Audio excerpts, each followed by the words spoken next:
Kebutuhan akan protein hewani di Indonesia menjadi isu kritis mengingat negara ini memiliki keanekaragaman plasma nutfah ternak yang kaya, termasuk kerbau. Namun, meningkatnya impor daging kerbau menunjukkan ketidakmampuan produksi dalam negeri memenuhi permintaan protein hewani. Kerbau bukan hanya sekadar hewan ternak, namun kerbau telah menjadi simbol kehidupan sosial, ekonomi, dan budaya bagi masyarakat di berbagai daerah Indonesia. Penelitian ini bertujuan untuk mengumpulkan data etnografi tentang pola peternakan kerbau yang ada di 3 wilayah di Indonesia, yaitu di Aceh Gayo, Sumatera Utara Tapanuli, dan Kalimantan Selatan Banjar. Pertama, penelitian ini ingin melihat nilai kerbau dan beternak kerbau pada masyarakat lokal.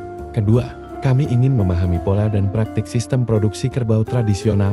Dan ketiga, kami juga mengukur indeks keberlanjutan dimensi sosial dan budaya pada sistem produksi kerbau masyarakat. Kebaharuan penelitian ini berfokus pada pengembangan peternakan kerbau dengan pendekatan komprehensif yang mengintegrasikan nilai-nilai tradisional di tengah tuntutan modern. Upaya ini melibatkan pengembangan rantai nilai yang mendukung kesejahteraan peternak melalui akses pasar yang lebih luas dan pembentukan koperasi. Selain itu, pelestarian lingkungan dan pengetahuan tradisional menjadi aspek krusial yang diperkuat oleh skema pembiayaan yang sesuai untuk mendukung peternak tradisional.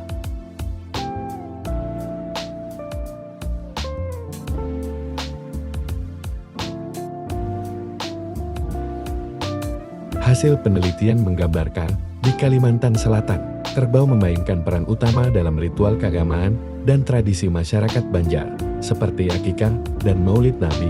Ini merupakan sebuah simbol spiritual dan komunal. Di Tapanuli, kerbau dikenal sebagai horbau, simbol status sosial dan kehormatan. Kerbau hadir dalam upacara adat, dari kematian hingga pernikahan, memperkuat ikatan budaya dan sosial.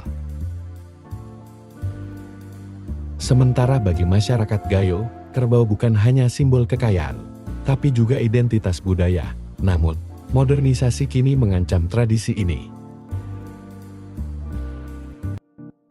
Sekalipun nilai kerbau di masing-masing komunitas memiliki perbedaan, namun secara tradisi, setiap komunitas memiliki praktik memperlakukan kerbau secara arif.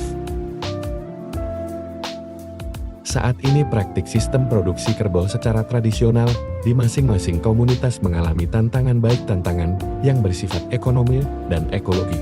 Hanya saja, ancaman terhadap praktik sistem produksi kerbau semakin besar karena kebijakan pangan yang tidak mendukung.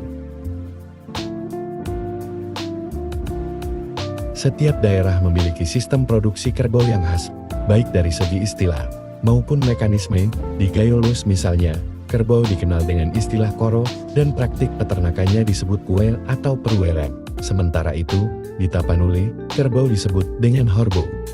Dengan praktik peternakannya dinamakan mamahan atau parobean. Berbeda lagi di hulu sungai utara dan hulu sungai selatan, di mana kerbau disebut dengan hadangan, dan metode peternakannya dikenal sebagai kalang. Dari segi keberlanjutan, setiap wilayah menunjukkan karakteristik unik.